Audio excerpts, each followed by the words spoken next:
and relax a little bit and gain some insight from other people, because all of you as change agents, and Hannah, I know, and Marty Meisler especially knows this, is that you need a place to come back and kind of talk to other people about what you're seeing and doing out there. So we're going to use something that Presidians are familiar with, maybe not the C8s, but because I don't think we had Zoom at that time. But we're going to use this interactive format. And what we're going to do is, those of you who have your cameras, it would be really nice because we can then see each other, and part of the campfiring is getting close enough that we can kind of imagine that we can talk across the circle to each other. And again, we're going to keep on mute when you're not talking. And we will put the prompts to the questions we're going to ask in the chat. So you'll see the chat at the bottom. So let's start with our usual way of taking a big breath and to acknowledge yourself for having gotten here, whether it be Danielle or Marty or, you know, Ronan. It's like we made it. And some of you have been traveling, and I don't see, the usual Presidian thing is someone in their car or riding transit. so maybe the person on the phone is doing that. And just acknowledge yourself for taking time and being committed to the work you're doing as a change champion. So let's also use our imagination, since we have this platform of virtual connectivity, to imagine that each one of us is sitting next to some kind of candle, and that you've lit it up. And the flames from all these candles of everybody are coming into a big campfire. And that's why we're using the imagery of a campfire. It's a place to kind of sit around and gather. So what I'd like you to do is, we can all do this. You're going to say your name and where your feet are touching the ground, because I'd like to know, you know, it's helpful to know where are you. And Sharmila is upstairs, so your feet aren't quite touching the ground, but I'm on the second floor too, so we can say where our feet would touch the ground. And then one word about what you're bringing to this session. And then I want you to pass it off to another person by saying, for example, Danielle. So I'll go first, just to model that. I'm Cynthia. My feet are trying to touch the ground in San Francisco. And I am here with a lot of appreciation and curiosity. And I'm going to hand off to Hannah. So this is where Hannah unmutes, says her name, where her feet are touching the ground, one word, and then we're just going to go around. So we don't know who's on the phone, but you can say the phone person. So we'll get there. All right. So I pass it to Hannah. Thank you. I'm Hannah Wells. I'm a C22 or 1 Presidio alum, and I am in San Francisco. I'm here for connection. And I'll pass it to Serena. Great, thanks, Hannah. My name is Serena Zhao. My feet are on the 9th floor of the Adobe Tower in San Jose. And I am somewhere between C23 and C24 because I was certificate. And I am also bringing curiosity. Hand it off to the phone person. All right, phone person. Are you in some place where you can talk? It's the 415-994-7693. If no, the next person on my list is Dana. Dana Wilkie. Oh, it's just, hello. Apparently it's taking a while to unmute. Great. It's Joss. I'm the one that's listed as a Corey for Alliance. I just joined on video because I'm finished being in transit. Cool, Joss. Nice to see. So name and where are your feet? Are you in Australia right now? No, I'm in Oakland. I'm sat on a high chest. My feet are dangling in space, trying to find the ground. And what do I bring? An open mind. Thank you. Great. And So pass off to Dawn. Hi, Dawn Rittenhouse, and I am in Wilmington, Delaware. So glad somebody's on the East Coast. I guess I'm excited to be connecting with other people. I've retired a few months ago, and it's nice to stay connected to the sustainability change agents. Great. Thank you, Dawn. Pass off to somebody. Pass off to, let's see who I can see. Bob. Is it time for me? No, not yet. This is just for you to say where your feet are, Bob. Oh, my feet are just north of Jacksonville, Florida. Hopefully we're not getting another hurricane. And Dawn and I are part of a sustainability veterans group. So my one word is, I guess we're seasoned. All right, pass off to somebody else, Bob. Who do you see we haven't heard from? Oh, let's see, how does this work? Is Nicole, is that Nicole? Yes, hi, this is Nicole Van Battenberg. Hi, everybody. I just joined. I'm really excited because I work at a very small nonprofit, and we always struggle with how to right-size our effort with the impact we want to have. So I'm looking forward to this whole series of talks to learn about how. And where are your feet? Oh, I'm in Seattle. I'm in Seattle, Washington. Great. Yes, thank you. Great. Hand off to somebody else. Have Serena or Dana spoken yet? Yes, Serena. Serena has talked. How about Dana? Hi, everyone. I'm Dana Wilkie. I am in my kitchen cooking dinner or cooking lunch. So that's why I'm going to turn off my video, not distract everyone.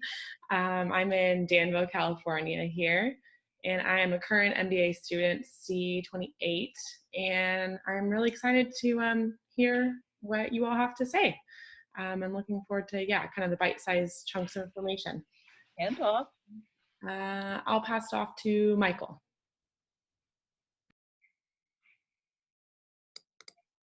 Unmute, Michael. This is our exercise to get this all figured out. Great. Oh. I host. Unmute. Okay.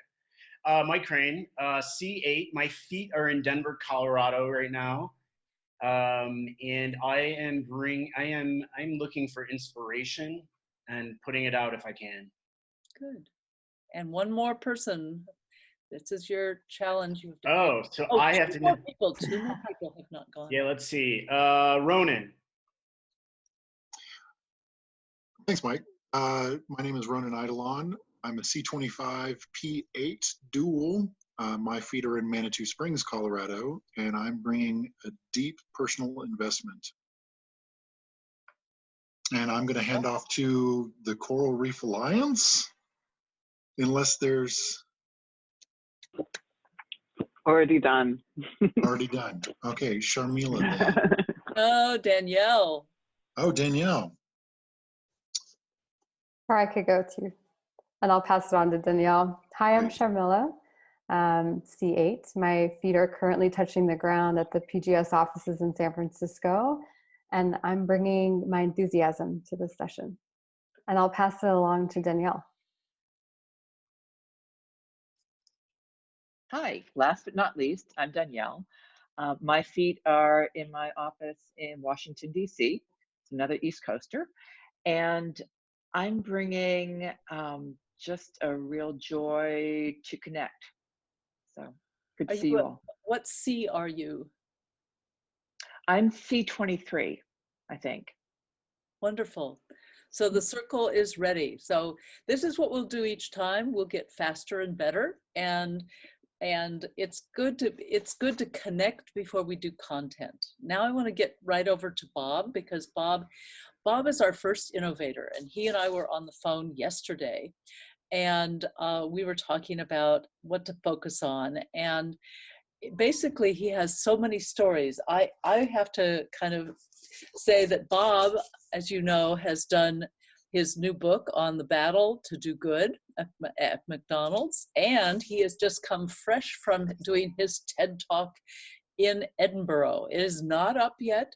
It has to be finished and figured out, but Bob really comes, as he said, with a lot of experience. So I want to just break us right into Bob, and Bob's going to take 20 minutes. And what we agreed on is I have some questions, but again, Bob, you kind of start. Your area is change, and we talked about the biggest kind of change, or what you wish you'd know now that you didn't know then, or the teeniest change you've ever made. So those are just some ideas to talk from. And what we'll do is we'll give Bob some time so he can really talk through some ideas, and Bob always prepares very well. So I think it'll be a treat.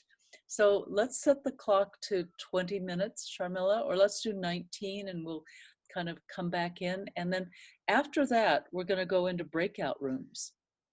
So you'll be able to respond. You'll be in randomized breakout rooms with 3 other people that will give you 4 minutes each to talk about things that you're experiencing with change, things that Bob said, things that make sense, things that don't make sense. So again, we're experimenting with this, this kind of interactive framework to see how it works for you. So, all right, Bob, tell us about change. Got to unmute, Bob. Cannot talk to myself. The honor to be the first one to start this off. I represent a sustainability vets group. Dawn is part of it. And there's about 12 or 15 of us that really feel so passionate about our 20 or 25, 30 years of experience in the field that we really just want to pass it on and make your effort to be better, more efficient, and you can become a leader a lot sooner than I did, through the school of hard knocks that we all went through. I decided and I really like this topic of leading sustainable change. I'm very passionate about it. To frame what I'm going to say, to me, there's 2 parts of leadership on sustainability. I'm only going to talk about one of the parts. The other part is certainly sustainability is about having a vision and having a strategy for how to intersect the business success with society. So that vision and strategy, in my mind, is 50% of leading change in an organization. I feel that sustainability professionals, young, new, and seasoned, are pretty good at that already, and pretty good at understanding all the technical issues that are out there. So I'm not going to speak about that.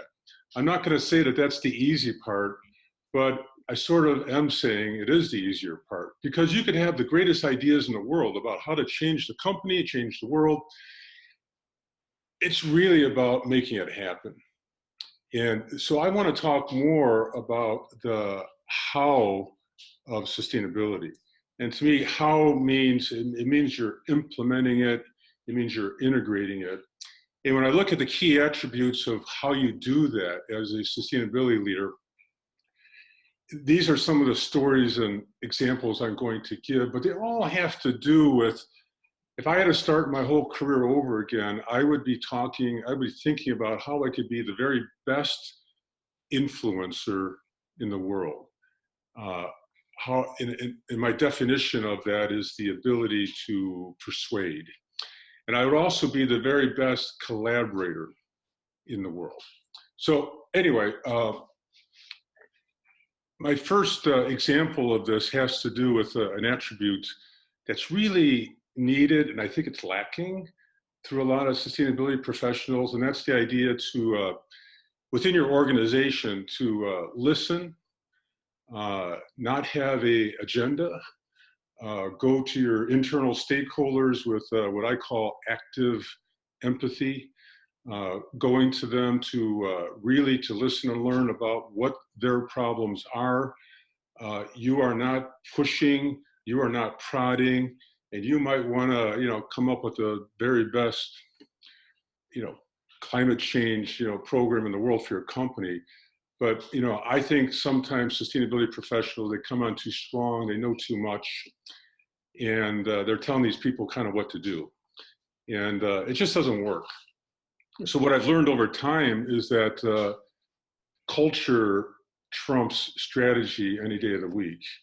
And so when you're going to a department head or somebody in a department, it doesn't really matter what your strategy is. These people are still going to do what they want to do. That's just the way it works, especially in middle management. So I remember I hired a younger person, but she's one of the brightest people I've ever met in my life.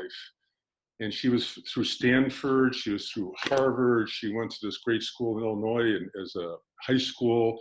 She's obviously a very brilliant person. And I was kind of wondering if she would work out at McDonald's. Well, it ends up that besides being really, really smart, she never acted smart. So, she never was the smartest person in the room.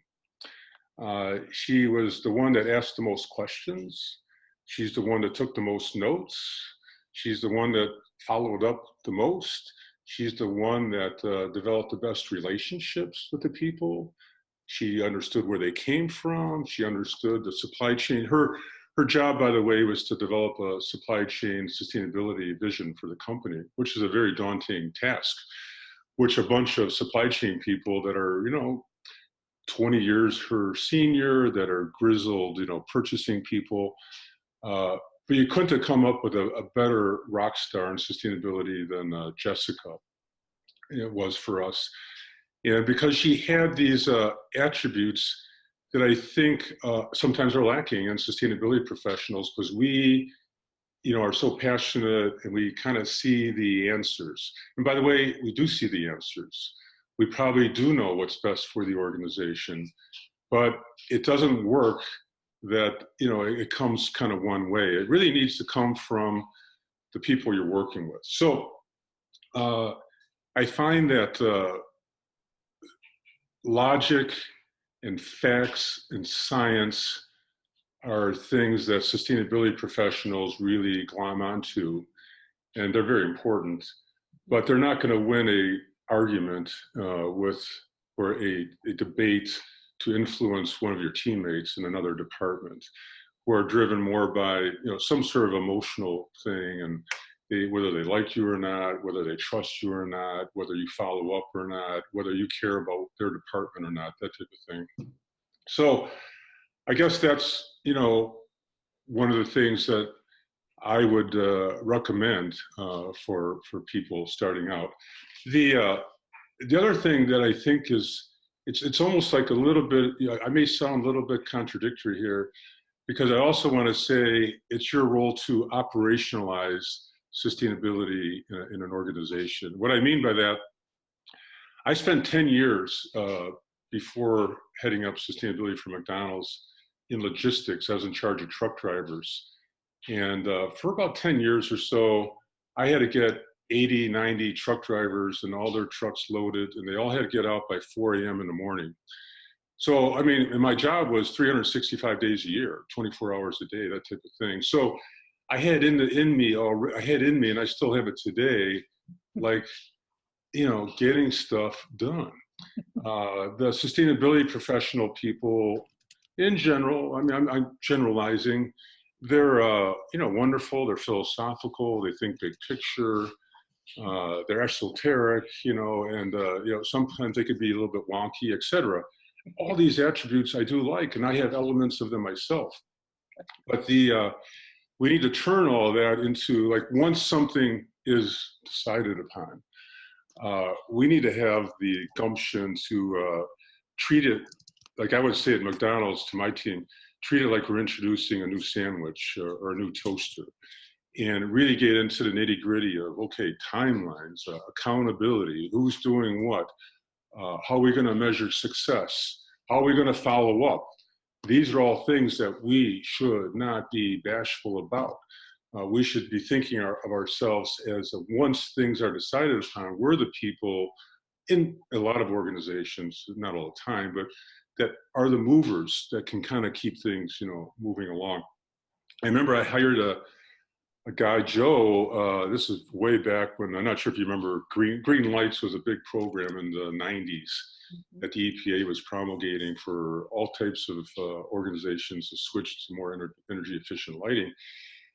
And so that's one of the big things I tackled in the mid-90s. Was the energy czar for McDonald's too, and we wanted to change all the lighting in McDonald's restaurants. So it was Joe's job, he's an engineer, to get out there and show the technology, build a business case. The business case was absolutely strong.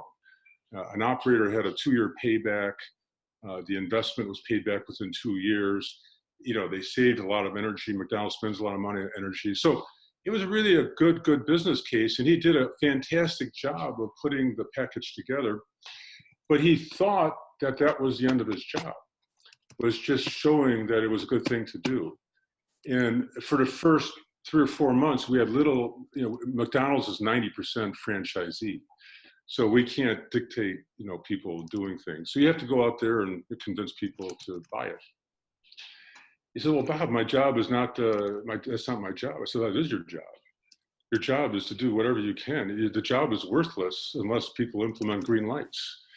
You can't just hypothetically say it's a good thing to do. You have to actually have them sign on to the program. So we developed a whole program that he wasn't used to. And not to say that he's a sales guy, but in general, he had to get out there and persuade owner-operators to do this type of work. So, that's my second thing I really want to emphasize, was kind of operationalizing and not being too pie in the sky on all these matters.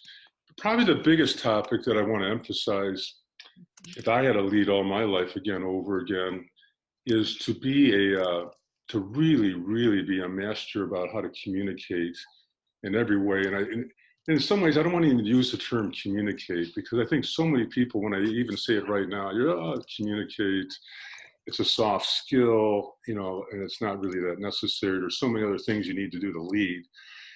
But a couple thoughts about this. I remember our CEO came out of retirement in 2001. He was not a CEO. So we brought this executive out of retirement to save McDonald's. We were in the deep pits. Wall Street was running us off back in 2001. And Jim Cantalupo was brought back to be CEO. And after 2 years, he changed the company culture. He changed the strategy dramatically for the better. He had a very simple way of describing what we were doing. McDonald's was always a growth company. We would build more restaurants and make money by rent and royalty. He said, we're no longer going to be bigger and better. We're going to be better versus bigger. So, and that changed the mindset that each restaurant had to be better. That was our goal, not to be bigger. Anyway, he was very successful. And I asked Jim in a meeting a year and a half after he started out, I said, Jim, well, what's the biggest aha of your time at McDonald's and leading the company to this point? He goes, Bob, I just can't realize how the job is 99% communication. And by that, he meant, once you come up with this strategy to turn around the company, he had to go out there and talk about it, convince people about it, get people on board and motivate people, explain what it is and all that. My best personal example of communicating, and again, I think of it more as like even influencing, or I think of it as persuading, is I developed a sustainability framework for the company. The CEO finally in 2002 said, hey, Bob, lead the company to develop a strategy. We're no longer going to be defensive. And Bob, create a bold strategy for the company. So me and my team, very cross-functional team, we created this bold strategy. I went into top management with this bold strategy, had all our goals outlined and presented the business case.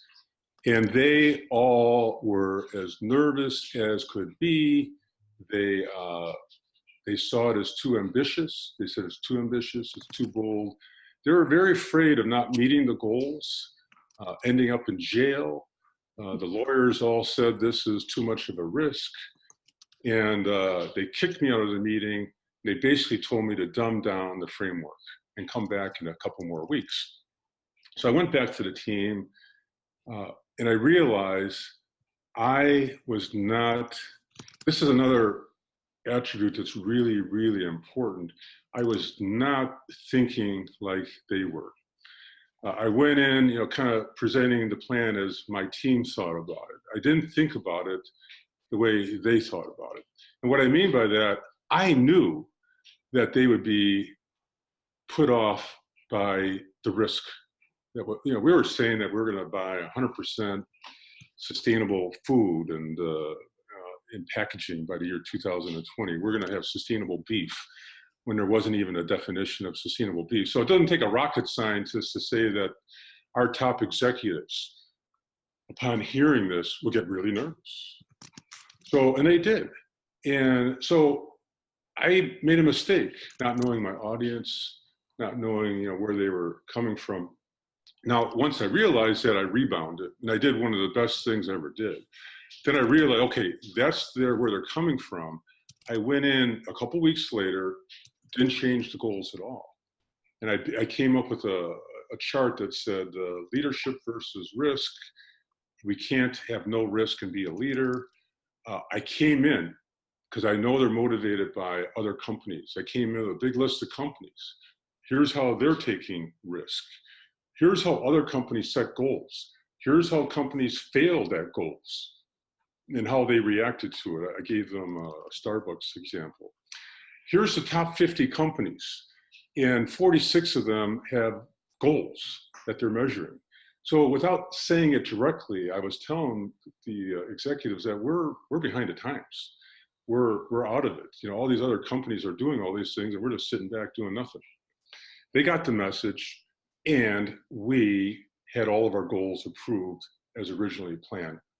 So this whole idea of communicating, I remember my team so often would say, we'd be working on something, and somebody in my team would go, oh, I got to prepare a deck, a PowerPoint for this meeting. I go, hey, Jenny, no, you're not going to prepare a deck. To me, that just is the way wrong way of thinking. You probably need a deck, but that's not where you start. I would say, Jenny or Jeff or whoever it was, Linda, I want you to be thinking of that meeting. Who's in the audience? Who are they? Where do they come from?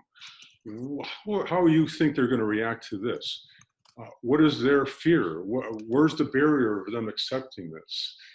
What can motivate them? You know, what are your key messages that you want to deliver? What are the ways that you can deliver that message in a way that they actually believe it, or it resonates with them to make it stick?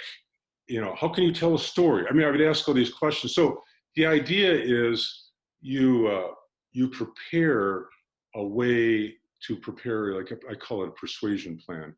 How can you persuade somebody? And by the way, it doesn't always happen in one meeting, but it takes incremental time. But you need to have a plan, and then you prepare your way of doing it. And your way of doing it, you know, has to be in a way that is, you know, authentic and real. I mean, I remember this. I mean, I did a thing with Notre Dame, all their MBAs. All their new MBAs, we did 2 or 3 case studies. Bob, I hate to cut you off at this point, but we're at time, and since I started out. Okay, all right. I started out 19 minutes. Okay, that's fine. We're done. Oh, do you want to just tell us the Notre Dame story? Yeah, I'd love to hear that story. All right, well, let's finish off with that. I thought I had 20 minutes from when I started. The Notre Dame. Well, anyway. All these people would prepare, I'd give them a case to do and a problem. 4 days later, they worked in teams and they would present it to me. Half the people that presented their cases, you could tell all they did was prepare a PowerPoint. And by the way, they talked to their PowerPoint and they had a lot of facts and figures on it. It was like the most unpersuasive thing I've ever seen. And these are bright people that get into Notre Dame. And I would tell them, you're not giving me a PowerPoint. The PowerPoint is not the thing. You need to connect with me, and sell me with what you want to do. But anyway, more stories. Sorry, I rambled on a little bit too much there. No. This is perfect, Bob. I know it's really challenging to but you've given us a lot of things to think about. You shared a lot of kind of your own experience. Let's go to breakout rooms. We're back in the main session now. We're all back. You've been sucked magically back into our campfire again. And I know that wasn't enough time. I realize that you have much more that you could talk about and that you could hear from each other. But what we're trying to do is make a repeatable process that we can kind of gather and then come in and go back out. And so I'd like to, offer I think Bob, sparked a lot of things, and from the breakout room I was in, we really dug in. So I'm imagining that there are great conversations in the other places. Let's just take the last 10 minutes that we have. Actually, it's less than 10 minutes. And again, checking out, what are you taking with you? And I will say, one sentence, not the last lots of sentences, but what did you harvest from this? What did it do for you, or what's something that that helped you get clearer? So I'm just amazed at how we're still learning and kind of becoming better at what we're doing. I'm going to hand it off to Hannah, and then we'll do the same thing. So Hannah, just one sentence. Our team talked about the importance of checking in with those we're communicating in their preferences for time of day, style of communication, text, email, etc., and when to follow up. So hand it off. Oh, to Danielle. Hi. I think the thing that I take away from this is just thinking about how long we have been working at this. The fact that we've had people who were working in the profession of sustainability at McDonald's and DuPont and other places like that for so many years. And in some ways, it's still so very fresh. And we just have to continue to learn and move ahead. Good. Thank you, Danielle. Hand off. Hand off to Ronan. Gotta be ready. Sorry, I was taking notes though. Get back and do the unmute. One thing. One thing. Know your audience's frequency for receiving information rather than your transmission frequency. Good. Thank you. Hand off. Nicole. Hi, similar to Ronan, I think the message I got loud and clear was convince them less from your point of view and listen harder. Hand off. Handing off to Michael. I'm just sitting here thinking about the power of conversation. Just it's big, it's huge, it's inspiring. So I'll hand off to Serena. Okay, we talk a lot about operationalizing of how we get this, like pushing these things through our company, these initiatives. And one thing is formal project kickoffs to get buy-in. And handing it off to, who's left here? Nicole? I already went. Maybe. Oh, so sorry. How about Dawn? Okay, Dawn. I would say communicate, and then when you thought you've communicated enough, communicate some more. Pass it off to Connie. Yeah, we've got Connie. Connie came on. Is Connie still here? Okay, Connie came on for a little bit. I said hi to her, but I think she's he had to zip off. So Don, maybe Dana? All right, Dana. Yeah, thank you. I would say related specifically to communication is knowing like the frequency and the different touch points that people have very different styles, even though you say communication. Someone might prefer email, someone might prefer a phone call, someone prefers a specific Slack channel. So kind of knowing those. And then also listening and empathizing. You know, we spend our whole life learning how to read and write, but we don't learn how to listen unless you come to Presidio. But just kind of keeping that in mind. And I'll pass it to Sharmila. Very similar. We had a conversation very similar, Dana. And what's coming up for me is like thinking about creative ways to engage folks and really, again, listening and hearing what drives folks and what their values are. And with that, I'll pass it on to Bob. I just really enjoyed hearing your own journey. I could sense where you're each at, and I just sense the dedication that you have. So keep at it. You can make a big difference. Well, wonderful. I think we've gotten, has everyone been? Has everyone been? Yes, I think Connie's gone. So I just wanted, I'm so appreciative of everyone coming on and offering up both their listening and their thoughts. And what you said about conversation and less selling and convincing.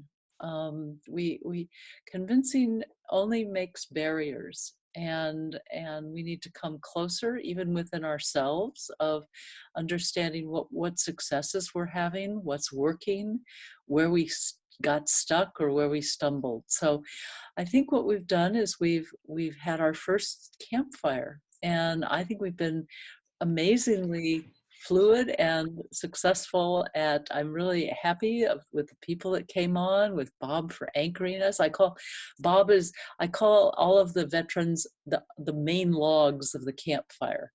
And we start with a log, and then everybody else kind of puts on their sticks, and we kind of make warmth so that we can, again, what Bob said is take heart.